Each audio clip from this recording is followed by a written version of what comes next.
There's a lot of traffic going through my way. Hello, everyone. Thank you for coming. Welcome to tonight. That's August 23rd, 2022. Tonight's Planning Commission meeting for the City of Malden. I'd like to call this meeting to order. Mr. Deerhog, will you please call the roll? Yes, Mr. Chairman. Commissioner Sofield? Present. Commissioner Locklear? Present. Commissioner Eskridge? Present. Commissioner Bixler? Present. Commissioner Green? Present. And our Chairman, Commissioner Paulson. Present. I'd like everyone to stand and join me for the Pledge of Allegiance.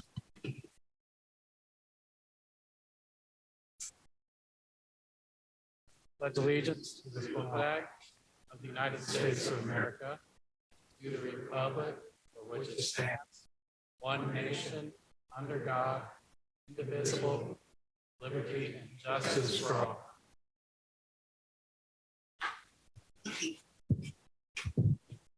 Thank you.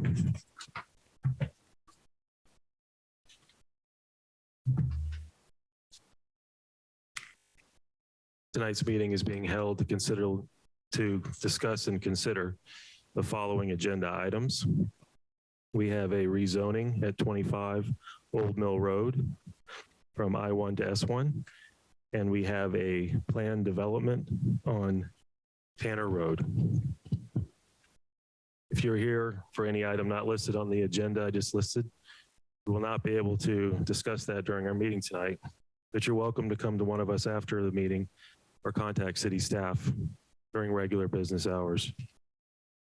We'll do our best to maintain professionalism and courtesy throughout the meeting tonight. We ask all others here to do the same. Please refrain from talking, clapping, or disturbances throughout the meeting. Everyone will have an opportunity to speak. Also, please put your phones on vibrate. We're going to begin with a review and approval of the minutes from the July meeting. Do I hear a motion to approve the minutes? I have a motion from Commissioner Eskridge to approve the July 2022 minutes. Do I hear a second? I have a second from Commissioner Green. Any discussion regarding the minutes?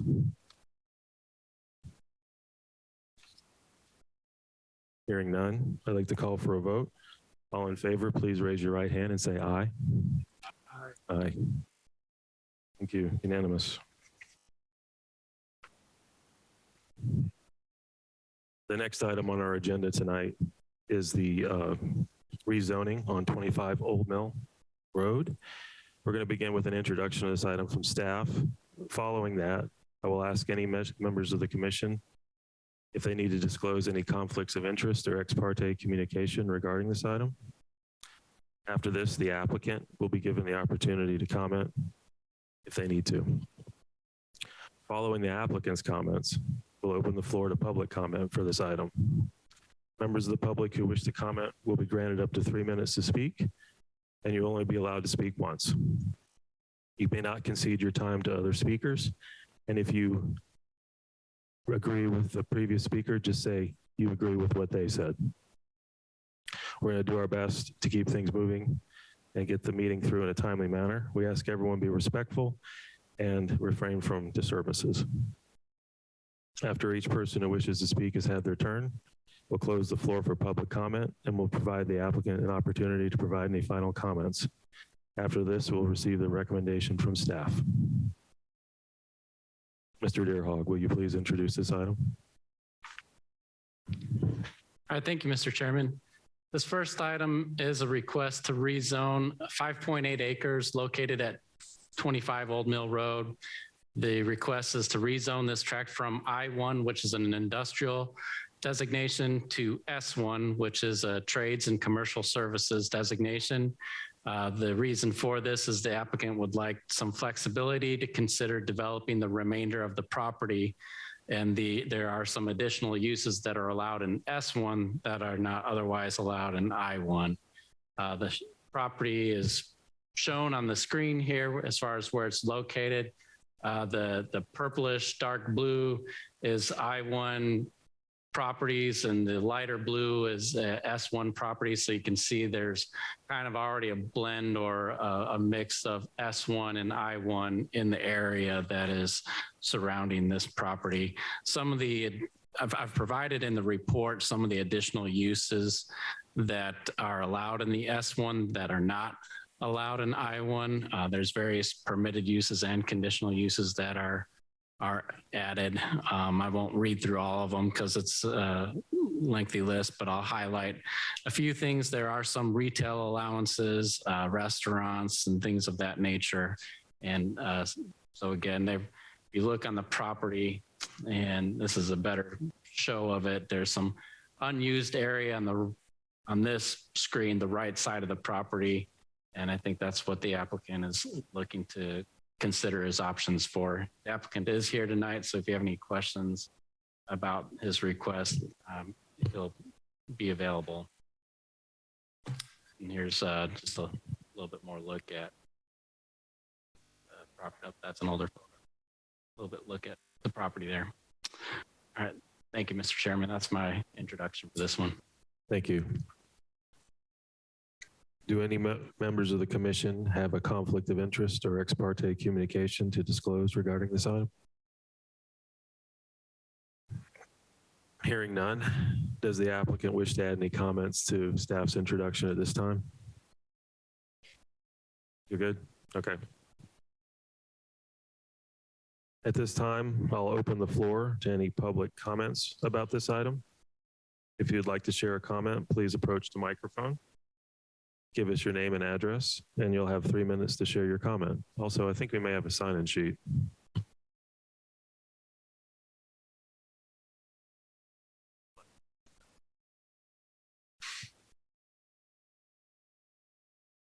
Anyone like to comment on this item? Anyone online?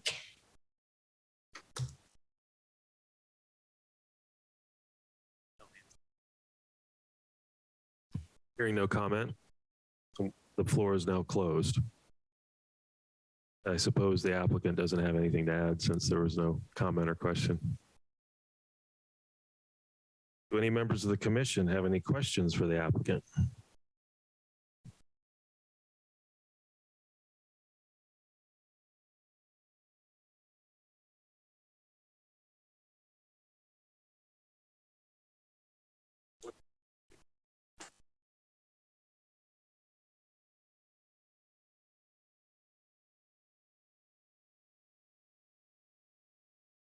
Technically, I've got no plans right now. I'm just right now leaving myself options. I'd like to get it graded and looking good, and then just kind of see what happens. I may just go and do exactly what I'm doing right now, but I just like to have the option. So that's why I'm doing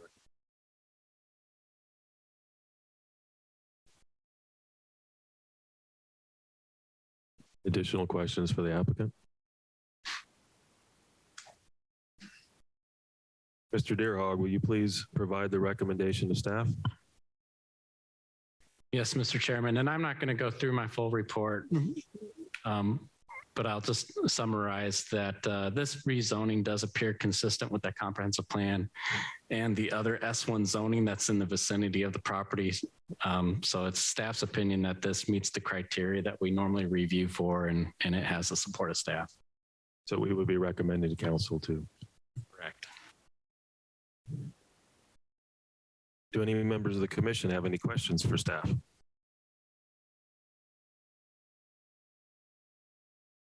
Do I hear a motion regarding this item?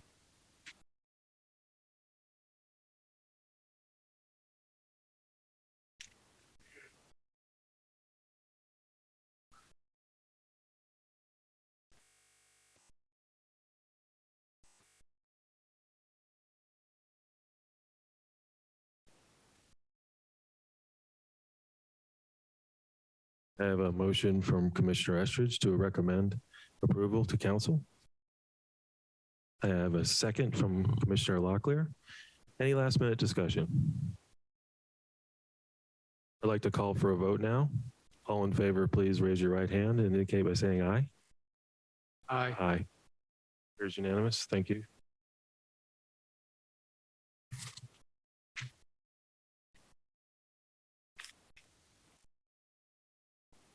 The next item on our agenda tonight is the planned development and annexation at 30 Tanner Road and 50 Tanner Road. We're going to follow the same procedure as the previous item. Mr. Deerhog, will you please introduce this? All right, thank you, Mr. Chairman. So on the screen, I've displayed the location of this property. It includes properties at both 30 Tanner Road and 50 Tanner Road. In total, this is a little over 20 acres. This is the subject of an annexation consideration by the City Council, but that is not what we are reviewing tonight. What we're reviewing tonight is specifically the planned development that is being proposed for this property, which is part of the annexation, but we're going to focus solely on that tonight. They have requested that this come into the city and be approved as a planned development. I'm trying to debate how much I want to describe the project and leave it to the applicant to describe, but I'll give just a very brief overview. The project's going to consist of apartment buildings consisting of up to 365 apartment units, 2- and 3-story townhomes consisting of up to 100 townhome units, 2-story carriage homes with up to 8 of those units, and then also some ground floor workspace units consisting of up to 14 units, and they will be connected to residential units that will be above that workspace, which would create a live-work environment. And there will be other accessory garages and amenities as part of this project. I'm going to go ahead though and leave that as my introduction for this item. And certainly the applicant is looking forward to tell you a little bit more about what they're proposing to do. Thank you. Do any members of the commission have any conflict of interest or ex parte communication to disclose regarding this item? Mr. Chairman, I would just like to state that I have a previous relationship with the towns at Woodruff Crossing. It appears that it was mostly attendees at the neighborhood meeting were from that community. I've had no communication with that Woodruff Crossing Townhome community regarding this project. So you had a business relationship with the development? Not the developer, the neighboring property. Well, I'm not sure I see a conflict here.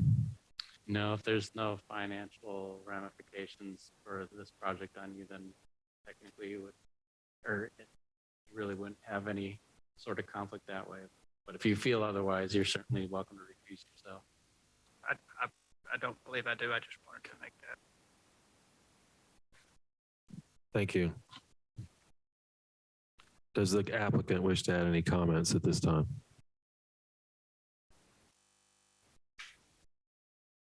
Good evening, everyone. First of all, thank you for your time and consideration this evening. We're thrilled to have the opportunity to discuss this exciting new development and hear your feedback.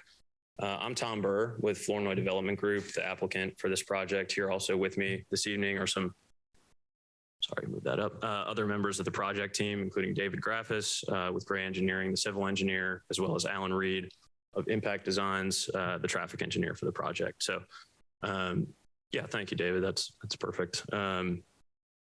So just to refamiliarize you with the location, the application for this project is for at the intersection of Tanner and Verdon Road. And we chose this location and targeted it for this development as we feel it will be a dynamic project given its centralized location and accessibility to a number of employment opportunities, retail centers, entertainment, and other lifestyle amenities for future residents. We really feel and believe that it's a place where our residents will have an opportunity to support and be part of the surrounding community while enjoying an activated live, work, play environment. In addition, in developing the proposed project design, we're attempting to have the development serve as a natural transition from some of the surrounding heavier commercial uses to the neighboring residential community. So with this in mind, and just turning to an overview of the development site plan, our guide here was to be thoughtful in the site plan design and with our land planning to try to create a community that's focused on connectivity, activation, and engagement, while also being mindful of how the project is going to fit naturally into the surrounding area. A couple of highlights I just want to point out on our site plan. You can see, and Mr. Deerhog, if you zoom in a little bit off the main entry there off of Verdon.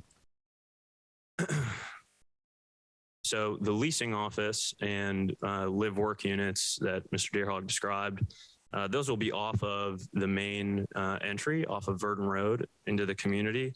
And this was intentional as we are trying to create a sort of Main Street style look and feel in this area of the community. As well, the development will include a well-connected sidewalk network, not only within the development itself, but also we'll be adding 5-foot sidewalks spanning Verdon and Tanner Road, which will promote walkability and connectivity to the larger public sidewalk system.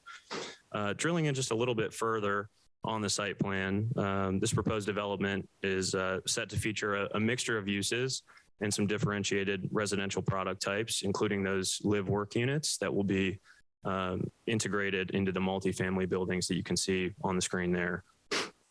Again, our goal there was trying to create a kind of dynamic focal point when entering the community as a resident or visitor. The workspaces are intended to be used for small office spaces or small scale neighborhood retailers, really being geared towards entrepreneurs, small businesses, and professionals.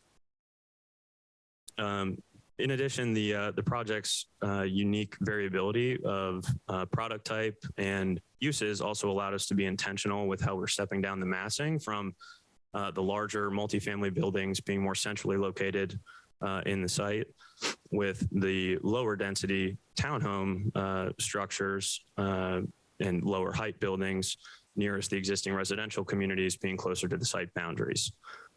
Lastly, I just wanted to note that we had a very productive neighborhood meeting in early July.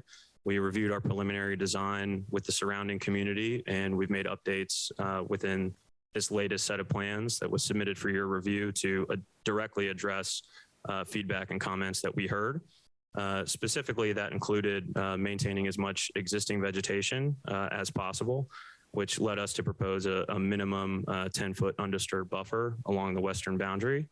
Also looking to deter pedestrian traffic from moving west to the neighboring community, which led us to implement in our plans a 6-foot privacy fence, which will supplement the natural deterrence of our stormwater facility, as well as that undisturbed buffer that I just mentioned.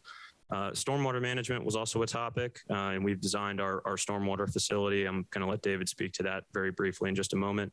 But essentially has been designed to handle large storm events and attenuate peak flows at or below current conditions without adverse impact on downstream conditions. And lastly, understanding and designing solutions for potential traffic impacts, which I'll let Alan speak to here in just a second as well.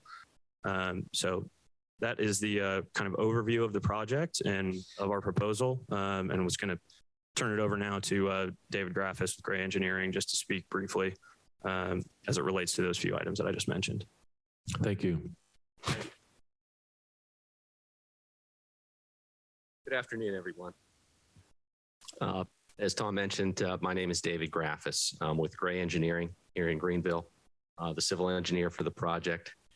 Our office is actually 132 Pilgrim Road, which is near the Maravan Center, which is less than a half a mile from this site. And I also live off of Highway 14 and go on Tanner Road every day to and from work. So very familiar with the project site itself. David, if you could pull up that's a good visual right there. So as Tom mentioned, we had a very good community meeting and a lot of great feedback from the community. And what we did based on that feedback was we changed the plan to try to address the concerns that we heard. That included existing vegetation, maintaining as much as possible, security along the western property boundary, and of course, stormwater management, which is our main overall critical aspect of this project to address.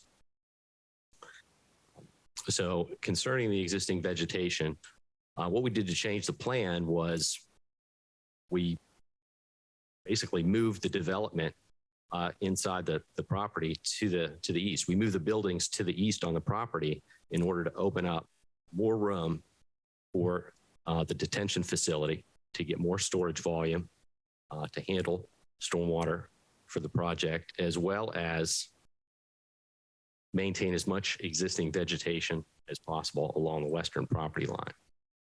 And so that's what Tom mentioned, the 10-foot minimum buffer, which is an undisturbed buffer along the western property line. We do have a tree survey, and we do have some significant trees in that buffer, ranging from 4 to 14-inch oaks that we plan to maintain. In addition to the buffer, we also propose to plant additional plantings as an evergreen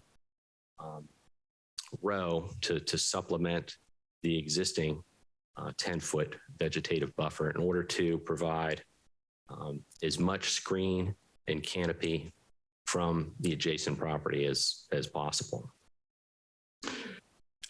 In terms of the western property boundary and the protection, as Tom mentioned, we're going to provide a 6-foot fence along the entire western property boundary. In addition to that, the existing 10-foot buffer, the new plantings of evergreens, which will reach 14 feet in height, and then of course the detention pond along the continuous detention pond along the entire western property line will also be a protective variant from the project. The pond itself will also have a fence, a 4-foot high fence for safety. In terms of the stormwater management, again, the goal was to create as much volume in the detention pond as possible. And so we've changed the plan to do that and get as much as 450 cubic feet of volume in this pond. It's a dry detention pond as it's shown, even though it's blue on the screen. That's just to show the location. And so, as Tom mentioned, we're going to exceed regulations in terms of holding back all storm events, the 2 through the 100-year storm, to below the emergency spillway level. And that's as much as we can possibly do in terms of attenuating the stormwater management for the site. So I think based on the meeting that we had with the community, we tried to change the plan to address those 3 main aspects and concerns along that western property boundary. So I'll be happy to answer any questions later on. Thank you.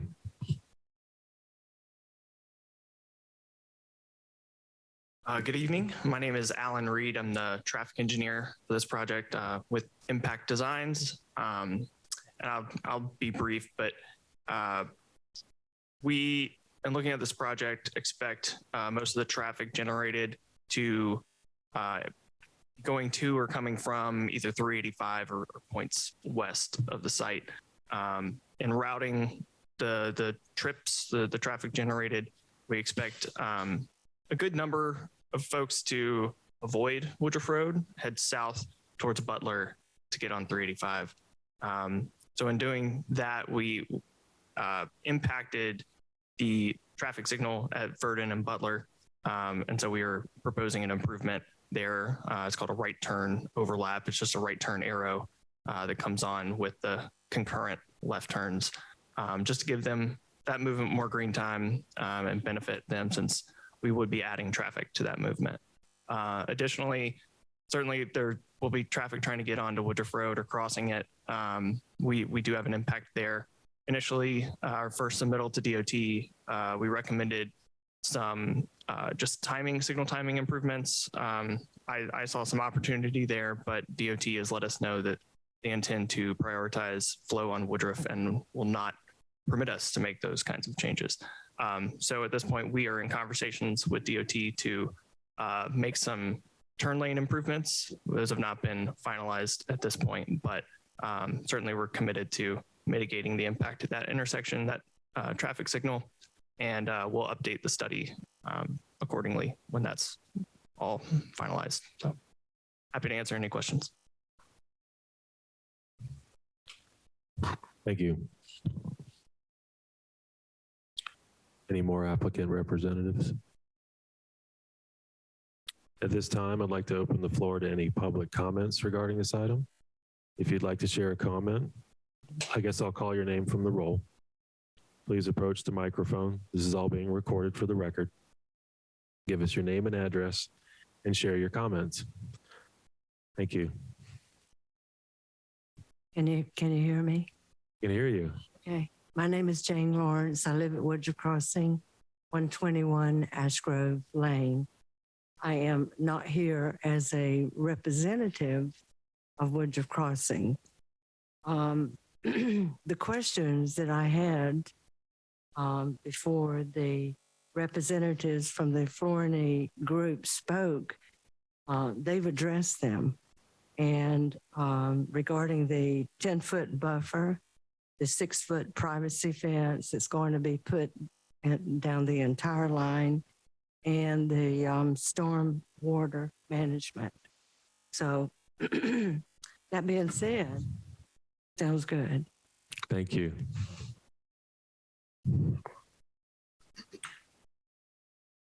Peggy Garland.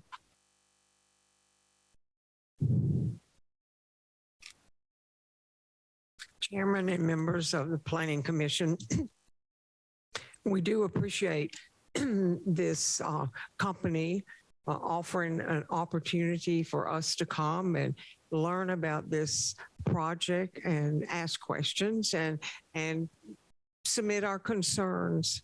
We are not in any way opposed to this development. However, we have some great concerns, and those are what I would like to share with you tonight as you make this decision. Woodruff Crossing is a community of 110 units, 80 of which are townhome communities. Right now, we're finishing up a project in our neighborhood that special assessments went out for around $50,000 to repair and do work to a dam that connects the water flow in Greenville. We, in that property, have a pond. It was farm property, and I'm sure it was fishing and watering and all the other things, but we are charged with the upkeep to it. Now, that was $50,000 this year. Bear in mind, we are a community of mainly elderly retired people, some on a very fixed income. So we are concerned about water flowing from this property and adding to our pond and going through that dam. While we had to do this on one bank of the dam, the water eroded the bank where the condominiums are so bad that one whole unit was almost in the water. And so we're concerned about adding more water to that pond flowing through. And if it's a problem and continues to be a problem, we feel like we may have to pay again to fix something that was working. So we just want you to look into that and think about that. The other is wastewater flow that comes through our neighborhood. At this moment, we have pipes that are collapsing in our neighborhood. We have tree roots going around pipes. And we will address the trees ourselves and the tree roots, but at the meeting that we had with these gentlemen, they mentioned there were several options for wastewater. One would be to connect to the wastewater going under Woodruff Road and going back that way instead of running through our community. And we don't think our community should share the brunt in that additional wastewater, again, putting a burden on us if something else goes wrong with that. And so we would like for you to take that in consideration also. And then the last concern, I hope I'm not overburdening you, but it's just You're concern. fine. The last concern is traffic, and they've done a great job in going through the proper authorities and saying that it can handle that. What I would like for you to look at, though, is the extension from Tanner Road that curves back into Woodruff Road. Right now, that little bitty strip of road is being used to bypass Woodruff Road, which we're all trying to do. So they come in there, and if they go all the way to the end, they can only turn right. So that defeats their purpose of being there. So they can't turn left. So they go in there and they cut through the parking lot of AAA Maintenance, Kentucky Fried Chicken, and then they end out on Hendricks Drive. Now, if you haven't been to Hendricks Drive, please go over there and look at it. I mean, it's not much of a road at all. And from that little road, we have these businesses exiting, all people that go into QT mainly, the car wash, Kentucky Fried Chicken, a furniture store, and then a strip shopping center. All of those cars are emptied in. I mean, it is a small road if you look at that. And then we have 110 units with multi-cars trying to exit. Many days I sit at that light at least 2 times and many times 3 times, just trying to get out of the neighborhood to get in line, to get up there, to get turned. So again, we are not in opposition to any growth. We welcome it. But as you make your decisions, if there could be considerations made for our neighborhood, we would certainly appreciate it. Thank you for hearing me tonight. Thank you.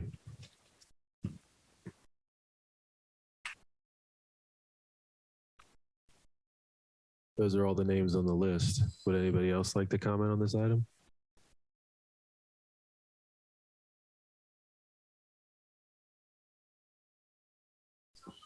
Please, just so we make sure we get you run on the recording.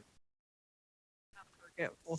A neighbor in our neighborhood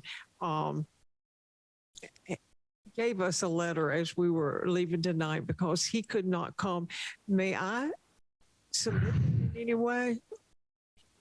That's okay. Go ahead, please. Normally we don't see that, but since they can't make it, that's fine. That's it.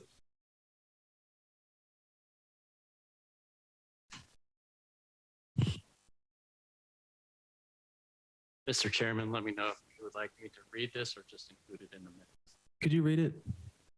If it's not too long. Yeah, dear Planning Commission, I'm unable to attend the meeting this evening in person due to a work obligation. I have lived at my current residence on Ash Grove Lane for over 5 years. This street is in the neighborhood adjacent to the planned development. During this time, I have seen the traffic in the area significantly increase with several new businesses and homes in the area. The roadways, in my opinion, are not sufficient to accommodate the current number of people in the area. For example, during my morning commute to work around 7:30, 8 a.m., it regularly takes me 20 minutes to travel merely 1 mile from my home due to the traffic. My concern with such a large development planned on the property adjacent to my neighborhood is that there will be even more traffic. This will lead to many more traffic jams, accidents, and delayed commuting times. This will make life miserable for those that live and work in the area. I would like to see studies on the impacts of traffic if these plans were to be implemented. My other concern is regarding property values. Given the major impacts of this large planned development, the area will become less desirable for new homeowners. This will cause depreciation in home prices in my neighborhood. This will have a real impact on those living in this community, as many are on fixed incomes and are struggling in this current economic environment. There are many residents who will be stuck living in an undesirable area due to a decrease in their home values. I encourage you to take these issues into consideration. The residents in this neighborhood will have to live daily with the decisions that are made. There are no new roadways or roadway expansions planned to accommodate the hundreds and hundreds of new residents this single large development alone. Please fully exercise your civic duty by looking out for the interests of those in the community. Sincerely, James Epling. Thank you. Any more comments? At this time, I'll go ahead and close the public comments. Before we get on to more discussion, does the applicant wish to add any final comments? Do any members of the commission have any questions for the applicant? I've got a question for Mr. Graffis with Gray Engineering. In our paperwork here, there's the capacity request form from REWA states that there needs to be a sewer upgrade. And I guess because right now their capacity does not meet what you guys are proposing as far as volume. And obviously it seems to be a concern with the residents nearby. How are you guys planning on approaching that as far as, incurring all that cost and upgrading the sewer system in order to meet capacity? Okay, that's a great question. So we're dealing with the wastewater sanitary sewer capacity issue. We're working with Metro Sewer right now. They have two existing systems, one that goes through the Woodruff Crossing community, and the other system goes down Verdon, crosses Woodruff Road. So what we did was we submitted the public main extension request to split the flows, 80% to go to Verdon, 20% to go to the west. They approved that with the upgrades that you mentioned, and the developer is willing to commit to make those upgrades. If that's the option or direction that we go with sewer, or there's also another option to go 100% to Verdon, which would also require upgrades according to Metro Sewer, which again, we would be willing to make a commitment to make whatever upgrades necessary for sewer capacity.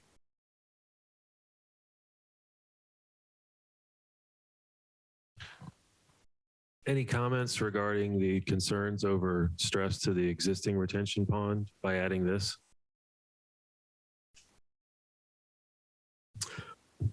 We don't believe so.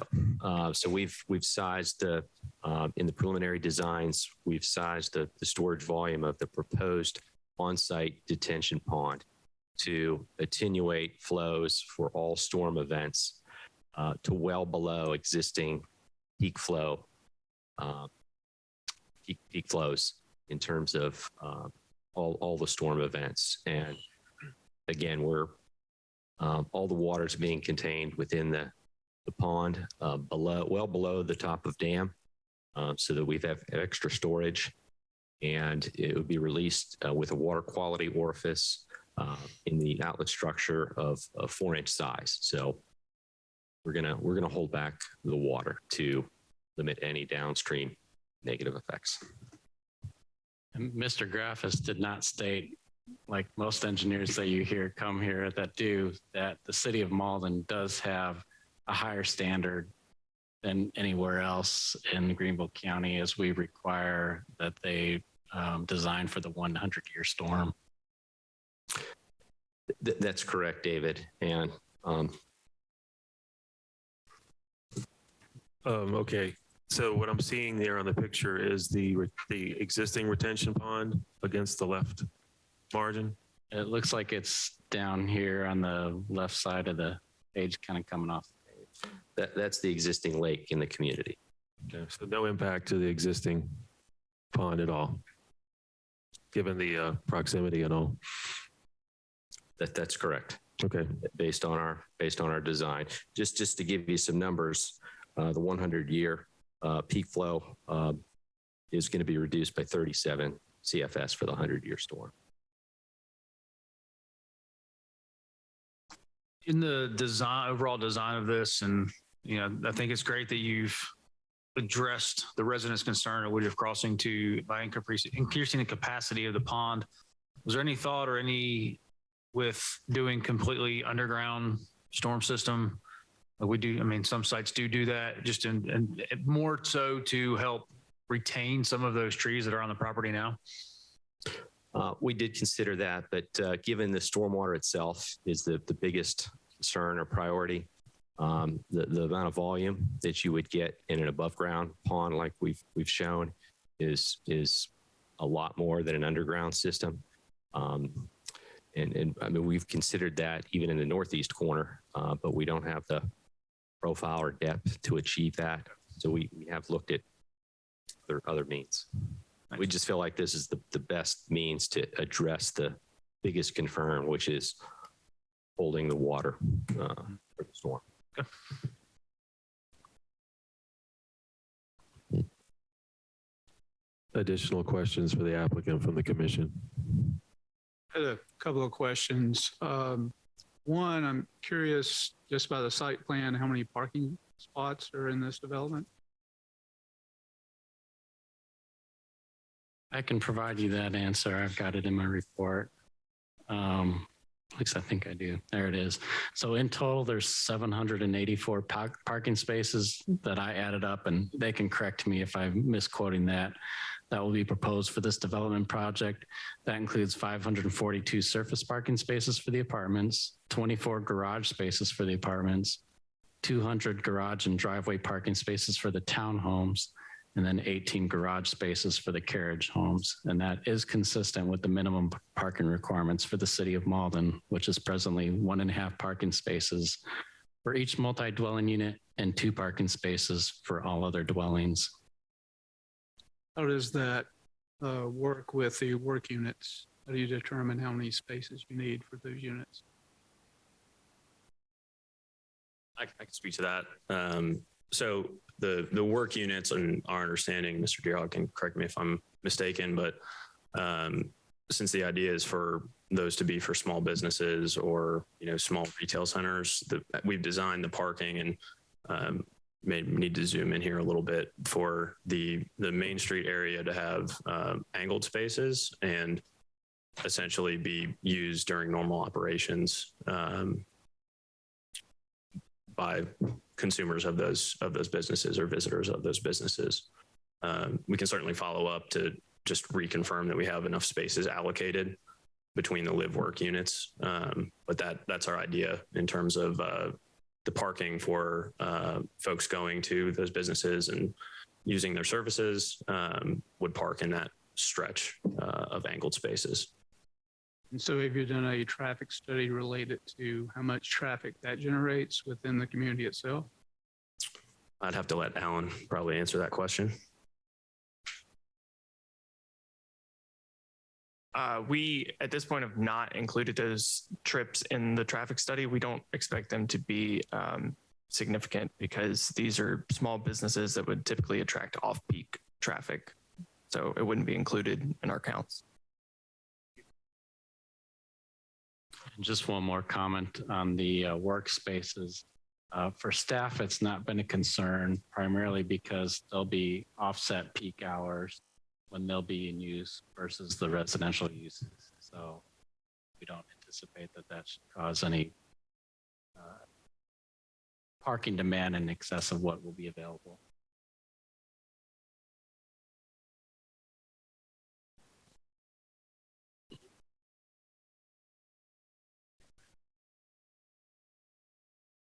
Get some moment. What I'm getting ready to say is basically, I don't think the responsibility lies with the developer or the property owners on what I'm getting ready to talk about.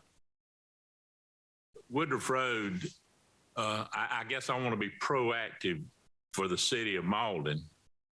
I don't have a problem with the development, the way it's done. You've done your due diligence. You provided a lot of information, the traffic study, the stormwater study. But with Woodruff Road, I think it's considered probably an Achilles heel for Greenville County now anyway, with as much activities out there. We're in 473 more units, anywhere from 1 to 2 cars, 900 plus cars per day. That's going to go from 2,000 to 4,000 trips mostly a day. And trust me, it's above the authority of this planning commission. But I would like to get some guidance as to who we need to raise this to maybe start the ball rolling to kind of correct some of this situation instead of the horse being behind the cart and the cart being in front, try to make it a little bit better, because we don't want to stop the development. We don't want to stop the growth. That's our plan here, to go along with the comprehensive plan. But it's definitely above this commission and even above city council. But, I guess it's DOT. You give me some guidance as to, I'm not throwing you under the bus here, David, trust me. But I guess I'd just like to see some progress in that area, because over here, just like we talked about earlier, coming off Verde, they put a parallel, I guess, a road in there with some circles. Everybody laughed about that when they did it, but you know what? It's helped. I don't know what it's going to take as a traffic engineer, but somebody a lot higher than us needs to take a look at that. And maybe we can raise it to them, or, raise the question to city council. They can go to DOT or whoever and look into this for future. But we don't want to stop the growth. We can't stop the growth. We've got to have it. And I don't know whether I'm overstepping my boundaries here, but that's a comment. If I may, Mr. Chairman, you all may not be necessarily aware of a project coming up pertaining to Woodruff Road, and that is an expansion of that parallel corridor. Right now, there is a little section of the parallel corridor coming from Verde, and then it ends kind of, I think, at around Market Point or somewhere thereabouts. And so there is a project right now to continue that through, bringing it across 85, bringing it across 385, kind of coming out where Smith Hines comes out on Woodruff Road. So essentially, the parallel corridor would be expanded all the way to Smith Hines. This has been a focus of the transportation planners for Greenville County, as well as SCDOT now for a number of years. It's taken them several years to get any momentum and to get the financing committed for that project. Now they have the financing committed for the project, and they're of the opinion that this will help with relieve some of the congestion, and that's the purpose of the project. So I say all that just in case you weren't aware, there is a project that's moving forward out there relating to this. I don't know what kind of impact that necessarily has on this. This is not located immediately on where that parallel corridor will be, but that should help a little bit with Woodruff. That's an answer in the right direction. Like I said, I have no problem. And I believe the developers have done their due diligence and they've done the studies and everything. Some of the traffic studies are a concern because it is busy, and we don't want to slow the development or slow the growth, especially here. So thank you, David. I appreciate that. Thank you, Mr. Chairman. Thanks, Commissioner Estridge. Before we have any more discussion, Mr. Darehog, will you please provide the recommendation of staff regarding this item? All right, thank you. I'm going to finish my note there. So I provided you with a report kind of giving you a fairly detailed overview of the project, and I'm not going to go into that overview because the applicant was able to provide a fairly good description of their project tonight. What I will highlight is just some of the criteria that we generally review these types of projects for. First, we usually look at the consistency it has with the comprehensive plan. And if the conditions have changed, maybe what the consistency is with the intent of the plan, with recent development trends, and the general character of the area. So this property is designated as an employment center in the future land use map of the comprehensive plan. Employment centers are intended for industrial parks and office parks. However, with the number of vacancies in the adjacent Brookfield corporate office park, it's not unreasonable to conclude that the recent trends may suggest that office park development is not as viable as it once was pre-COVID. Planning Commission and the City Council certainly may judge whether or not this proposed plan development is consistent with the intent of the comprehensive plan, with the recent development trends and the general character of the area. Another criteria we look at is the suitability of the site's physical, geological, hydrological, and other environmental features to support the breadth and intensity of the uses that could be developed in this proposal. To staff's knowledge, there's no apparent floodplains or wetlands or topographic constraints on this site.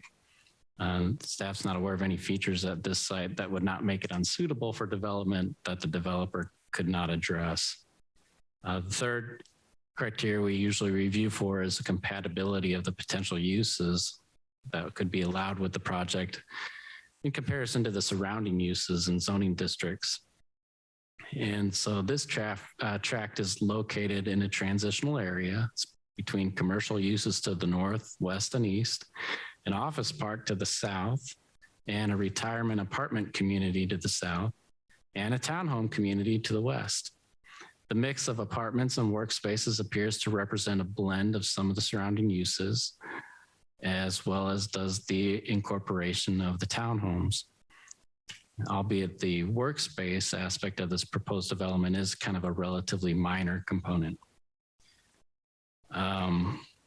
The traffic engineer was here tonight to talk a little bit about the traffic impact study. And so I won't go into that because he certainly was able to speak about it more intelligibly than I could, but the traffic study does recommend improvements to the traffic system that would soften the impact of this traffic. And as he indicated tonight, they're going to be continuing to explore with DOT what solutions they can put in place to make sure that this project does not contribute to making the traffic worse. The fourth criteria we look at is the capacity of public infrastructure and services that will, if they're sufficient to accommodate the proposed project. Staff is not aware of any utilities, including water and sewer, that would not be available at this tract. And the project engineer was able to address a little bit more about what they plan to do as far as sewer. And we have talked a little bit about traffic tonight. I do want to just make sure that, and I provided you a copy of the traffic impact study, but I want to make sure that you are understand some things about the traffic study. During the peak hours, Verdon Road and Feaster Road already experience failed traffic flow. They're at what a level of service F is what it's called. It's what that traffic currently is there at the intersection of Woodruff Road. Additionally, Verdon Road is currently approaching unstable flow, a level of service D at East Butler Road during peak hours. The traffic study, as I indicated, contains recommendations that will attempt to mitigate the impact of the traffic generated by this project. But bear in mind that Verdon Road at Woodruff Road will continue to experience failed traffic flow, and Verdon Road at East Butler Road will continue to approach unstable flow. This project is not going to make those better. It's just trying to kind of keep it, not make it worse. The last criteria is the public need for potential uses that are part of this project. The comprehensive plan forecasts changing lifestyles such as young adults delaying marriage and parenthood will continue to increase the demand for apartments and townhomes. Additionally, the growing number of single-parent households may also create more demand for apartments and townhomes. This plan development proposal would provide additional living options that support this forecast in the plan, in the comprehensive plan.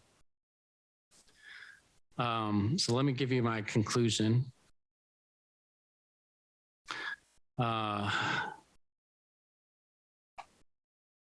We've talked about traffic, and I recognize that is a real concern. One of the lingering questions kind of surrounding this project is whether the poor traffic conditions on Verdon Road will be detrimental to the safety of motorists and pedestrians and the overall success and desirability of this development project. But I think the traffic engineer is working with SCDOT to come up with a solution that all sides can agree upon. It would be my recommendation that we probably include in the approval that is an expectation that the traffic or that the project will meet the requirements of SCDOT as they continue to discuss and figure out what would be the best solutions. The incorporation of multifamily dwelling units together with workspaces that could be used for neighborhood retail and offices. I really actually like that part of the project. It has great potential, could become a very desirable destination. The layout for the project, I think, has been very thoughtfully designed. The presence of neighborhood retail and office together with angled parking lining the principal drive off of Verdon Road actually kind of provides a little bit of a Main Street feel. I like that. It's nice that the parking along Tanner Road is placed behind the buildings. The combination of apartments, townhomes, and workspaces represent a reasonable transition to all of the varied surrounding uses. I want to touch on the workspaces real briefly. In the statement of intent, the applicant included a provision that says it's the intent of the applicant that if the market does not demonstrate a demand for these workspaces, that the owner may convert the workspaces into apartment units. I actually think that the inclusion of the workspaces is a really important feature of this project, even though it's minor in the amount of space that it occupies. It would be my recommendation that that provision be removed from the statement of intent, and instead that the workspaces would be required to be provided as an integral component of the project. Now, if at some later time there is if there is no market for the workspaces and the applicant wishes to convert these spaces, they could come back and formally apply for a change to the plan development, at which time the Planning Commission could review that and decide if they would approve allowing those to be converted. But I think it should be up to you all to kind of judge whether there's been sufficient evidence that no market exists for those workspaces and not left to the staff to judge. So the recommendation of staff is going to be include two things. One, to recommend that the requirements imposed by SCDOT will be followed. And the second is that, actually three things. The second is that statement about the conversion of the workspaces be removed from the statement of intent. And the third one is to include in the statement of intent the additional description of the buffers that they are going to provide that they've indicated tonight. So that's also included and incorporated into the statement of intent. I didn't say this at the beginning, and I need to make sure I tell you this as well, so before you make a decision on this. This ordinarily would not have come to the Planning Commission because it's part of an annexation. But the applicant requested that this come to the Planning Commission because they really value your input and feedback. And they've tried to provide more information than you would normally receive so that you can really understand and have a good grasp of the project. If this plan development is approved by the City Council, it will come back to the Planning Commission for y'all to review and approve the final development plan. And so the applicant is hoping that not only tonight will they hear your recommendation regarding the plan development as a whole, but be able to get a sense of if you support it enough that there shouldn't be too much concern when they come back for final development review and approval. Sorry, that was a lot I shared with you, but I'm certainly glad to answer any questions you might have. David, I've got a question about the live work units as far as in the in our paperwork, it talks about, what approved uses kind of those are and what some of them aren't. Obviously, one of them, like I see the benefit of that with that community, that Main Street feel would be ideally a coffee shop, which says can happen. But what about something like a small restaurant or a sandwich shop or something that would be attractive for those people that are living in there and also to, draw some business in? And Mr. Burr, you might be able to answer this more readily than I, but in the statement of intent, it did describe, as you say, that there were some things that would be what they would be encouraging to allow, and some things that would just be outright prohibited. Here I found it. It's on the second page, starts at the bottom of the second page on the statement of intent. But let me just read for you from this. The workspaces are intended to be used for small office spaces or small scale neighborhood retail uses and are primarily geared towards entrepreneurs, small businesses, and professionals. Examples of uses that may be seen in a live work unit are an accountant, architect, artisan, artist, attorney, computer software and multimedia related professional, consultant, engineer, coffee shop, fashion designer, clothing boutique, graphic designer, interior designer, hairstylist, home-based office worker, insurance agent, real estate or travel agent, one-on-one instructor, photographer, and other similar occupations. Uses that are not intended for this type of space include, for example, vehicle repair maintenance, adult businesses, massage parlors, large commercial restaurants utilizing a commercial kitchen, and uses that create excessive noise, dust, heat, smoke, and odors that are considered a nuisance or unsafe for other residents or employees. What I presume will happen is I don't know if they'll probably not have covenants or restrictions necessarily for this, but they'll be able to control who they're able to lease it out to. And that would be subject to review by the staff to make sure that it is in line with what's described here in the statement of intent. Mr. Bird, did you have anything else to add to that? No, thanks, Mr. Deerhog. I think you covered it. Yeah, I mean, really kind of in a nutshell, their spaces aren't intended for heavy uses, things like a commercial kitchen or, things that require a lot of equipment. They're meant to more be for all the uses that Mr. Deerhog just went through, and really kind of create some activity and vibrancy in that section of the site plan. Thank you. David, being a planned development, something like that would have to come back to at least the city or the staff for approval, correct? Correct. And if there was anything that they were proposing that we were uncomfortable with approving in the context of what's described in the statement of intent, then we would be bringing it to you all to get your judgment on that.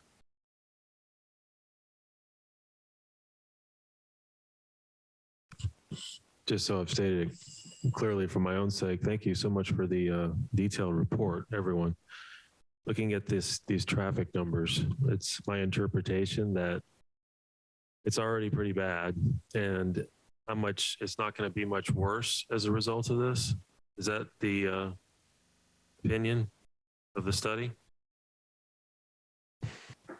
I think we acknowledge that there will be impact, but we feel comfortable saying that with the mitigations we intend to make, that it would not be any worse than it is now. Okay, thank you. That's where they got their work cut out with them with DOT. Yeah. Before I continue, I appreciate Commissioner Estrus's comments regarding the development of the city and what's best for it, and doing our best to guide it at least a little bit. I thought he said that very well. Any additional discussion with staff?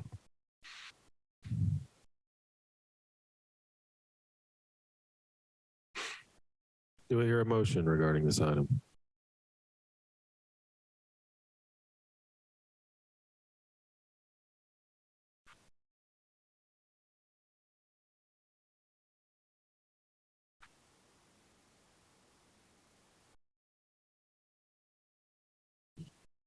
Remember, you are making a recommendation tonight.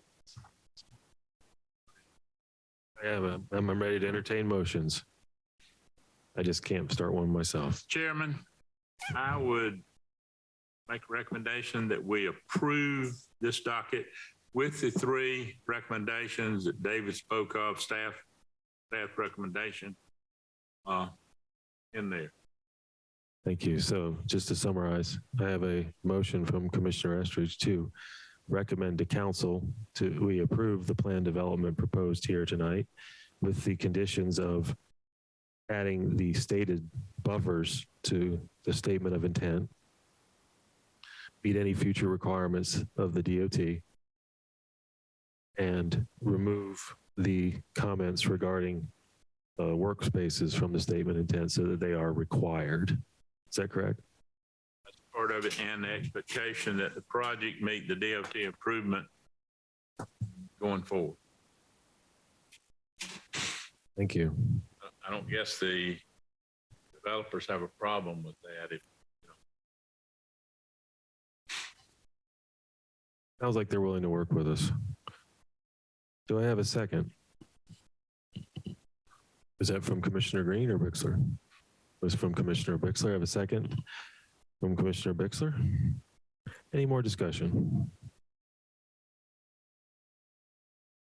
If you have any concerns, they would really like to hear that, but it sounds like maybe.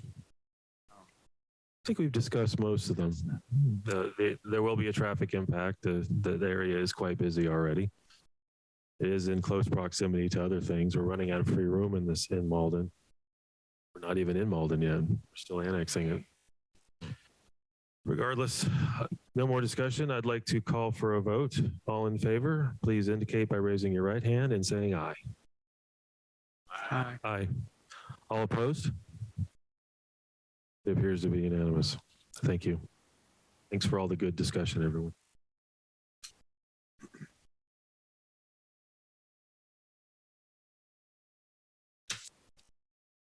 That concludes the last item on the agenda tonight. Any other business? No, sir, there is no other business, but we do expect to have another meeting next month. Thank you. Also, it's my father's 82nd birthday, so happy birthday, Dad. Do I hear a motion to adjourn? Move to adjourn. I have a motion to adjourn. Do I have a second? Second. All in favor? Aye. Aye. Thank you. Thanks, everyone. Thank you for the comments, sir.